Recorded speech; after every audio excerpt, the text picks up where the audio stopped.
ভগবান তো বলে ভোগ দিব না দরকার কথা ভগবানটা দিব না হ্যাঁ রাখছে ষষ্ঠী পূজা লাগে ষষ্ঠী পূজা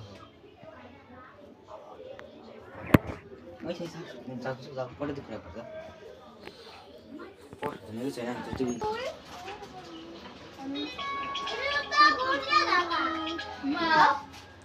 জয় শ্রীকৃষ্ণ রাধে আশা করি তোমরা সকলে ভালো আছো। আজকে আমাদের বাসায় সরস্বতী পূজা, সকলে সরস্বতী মায়ের মুখ দর্শন করো আর অষ্টুপা লাভ করো।